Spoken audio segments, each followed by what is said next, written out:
എല്ലാവർക്കും ക്വിസ് മീഡിയയിലേക്ക് സ്വാഗതം. ഇന്ന് നടന്ന +1 ഇംഗ്ലീഷ് പരീക്ഷയുടെ ആൻസർ കീയാണ് നമ്മൾ ഈ വീഡിയോയിൽ പരിശോധിക്കാൻ പോകുന്നത്. നിങ്ങൾ ഇതുവരെയും ഈ ചാനൽ സബ്സ്ക്രൈബ് ചെയ്തിട്ടില്ലെങ്കിൽ മറക്കാതെ ചാനൽ സബ്സ്ക്രൈബ് ചെയ്ത് ബെല്ലൈക്കൺ കൂടി എനേബിൾ ചെയ്യുക.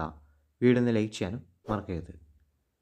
ഇന്ന് നടന്ന ഇംഗ്ലീഷ് പരീക്ഷ ഈസി ആയിരുന്നോ അല്ലെങ്കിൽ ടഫ് ആയിരുന്നോ എന്ന് നിങ്ങൾ കമൻറ്റ് ബോക്സിൽ കമൻറ്റ് ചെയ്യുക. ഇംഗ്ലീഷ് മോഡൽ എക്സാമിനെ സംബന്ധിച്ച് നിങ്ങൾക്ക് ഈ പരീക്ഷ എങ്ങനെ ഉണ്ടായിരുന്നു, നന്നായി എഴുതാൻ പറ്റിയോ, അതൊക്കെ നിങ്ങൾ കമൻറ്റ് ബോക്സിൽ കമൻറ്റ് ചെയ്യാൻ മറക്കരുത്. ഇംഗ്ലീഷ് പരീക്ഷയുടെ ആൻസർ കീ താഴെ കാണുന്ന കമൻറ്റ് ബോക്സിലെ ലിങ്കിൽ ക്ലിക്ക് ചെയ്ത് നിങ്ങൾക്ക് ഡൗൺലോഡ് ചെയ്തെടുക്കാവുന്നതാണ്. ഡൗൺലോഡ് ചെയ്യാൻ പറ്റിയില്ലെങ്കിൽ നിങ്ങൾ വിഷമിക്കേണ്ട, കുറച്ച് സമയം വെയിറ്റ് ചെയ്യുക. കുറച്ച് സമയം കഴിഞ്ഞാൽ നിങ്ങൾക്കത് ഡൗൺലോഡ് ചെയ്തെടുക്കാവുന്നതാണ്. ഇതുപോലെ എല്ലാ പരീക്ഷകളുടെയും ആൻസർ കീ ലഭിക്കണമെങ്കിൽ ചാനൽ സബ്സ്ക്രൈബ് ചെയ്ത് ബെല്ലൈക്കൺ കൂടി എനേബിൾ ചെയ്യുക.